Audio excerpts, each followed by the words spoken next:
lost you. So I think the second point that I wanted to talk about is active experimenting. So I'm not sure if everyone can basically relate to this, but this was one of my favorite cartoons when I was growing up. It's called Dexter's Laboratory, and it used to come on Cartoon Network. So what used to happen is Dexter used to do a lot of experiments, and his sister used to watch a lot of them, used to just come in, ruin a lot of them, and it used to create a lot of humor. But if you think about what was happening in that particular cartoon, that's what life is about. It's about experimenting, it's about failing, it's about embracing external things, because you will not always have control of everything. There'll be good example is this coronavirus. When we started out, we had a big plan for this year. Everyone did. And at the same time, what is happening right now, we have an issue, that's affected the whole world, literally stopped a lot of things. If you had a plan to travel the world this year, you have to basically postpone your plan to next year or even year after next, who knows. So it's very important for us to think about the importance of experimenting, because that's what life is about. But also we learn a lot from each of these experiments, and let's keep that learning going. So you could always ask yourself, but if I decide to experiment, what happens if I fall? But remember, on the flip side, you should also ask yourself, what happens if you fly? Because if you do an experiment and it does succeed, what will happen is the joy you get out of landing it and being successful is a lot more than the regret you will feel when you think about it and see somebody else do exactly what you could have done and get the success out of it. So it's important for us to always think about just experiment. And there's very simple and very little ways that you can try out different things and basically know whether it will be a success and all that. But for experimenting to be a success, we must acknowledge that employers and workplaces must enable what is called psychological safety. So what is psychological safety? It's about, allowing people to admit mistakes. It's about allowing people to learn from failure. So you try out something, it fails. What you happen is you reflect back and think about, why did it fail? You document those reasons, and at the same time, you think about, what could I have done differently to basically learn, have a better outcome than what we had now. People share ideas. That's also part of psychological safety. And this all leads to better innovation and decision making. On the flip side of psychological safety is an environment of psychological danger. What happens there is that people are fearful of admitting mistakes, people blame each other, and they're less likely to share their views. And the big issue there is that you have a common knowledge effect, whereby the impact of the business will only be affected and will only be led by what the leadership or what the managers actually know. So as businesses, as people in the different environments, we must enable psychological safety for people to be able to embrace the concept of active experimenting. And I just wanted to touch on some of the people who we see today and we think they're very big successes, and just basically highlight some of their famous failures. But nobody ever talks about their failures, but they would have never been where they are if they didn't embrace those failures. So think about somebody like Michael Jordan, one of the most famous basketballers of the world. And what happened is he's missed more than 9,000 shots.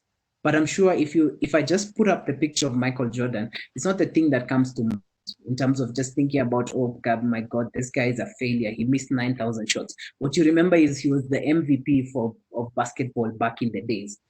Another person who we see and we think about as a huge success is Steve Jobs. We look at Apple phones that are there today and we think, this great man actually started this. But does anybody ever remember that he was fired from the very company that he started? Nobody does.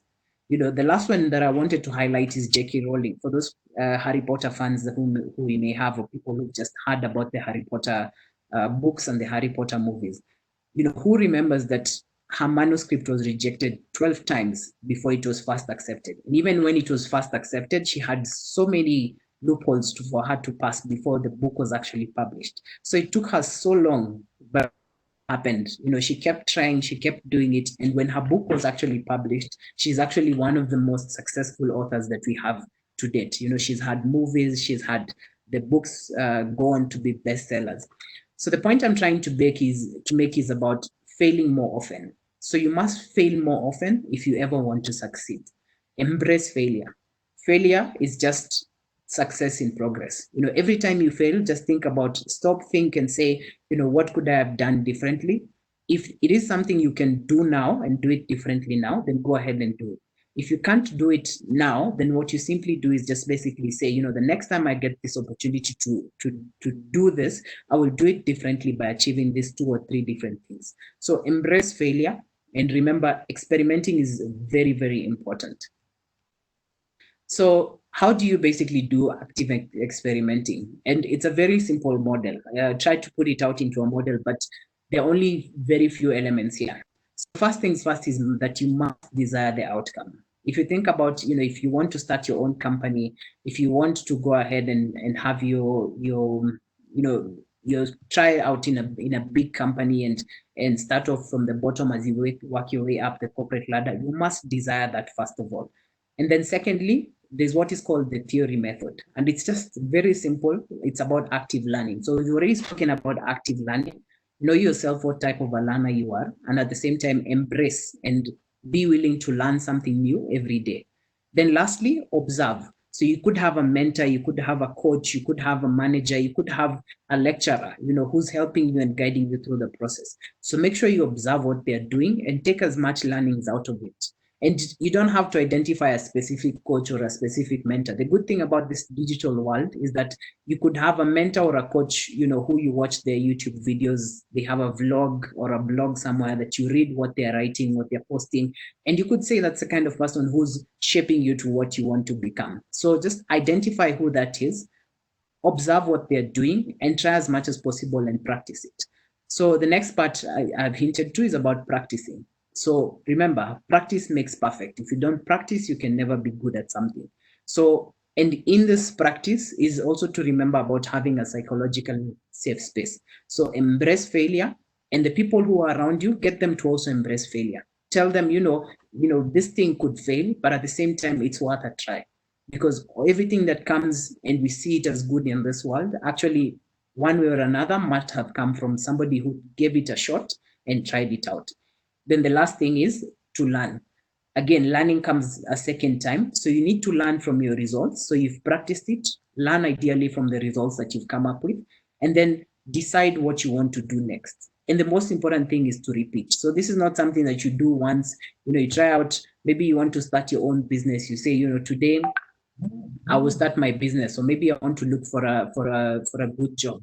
You try one company, that company rejects you, and you're like, oh my God, I'm so done. No, no, no. Give it a try tomorrow. Give it a try the day after tomorrow. I can tell you for free, I was rejected in Unilever the first time I applied, but nothing stopped me from applying the second time, because I told myself, you know what, maybe the first time I tried, there are people who are better than me. But because that whole time, between the time when I applied the first time and I applied the second time, I kept learning. What happened is the second time I tried, I was actually better, a better person, a better candidate, and that's why I got in the second time. So think about things like those, because that's an example of a failure that I have also embraced myself, but at the end of the day, ended up getting some good success story out of it.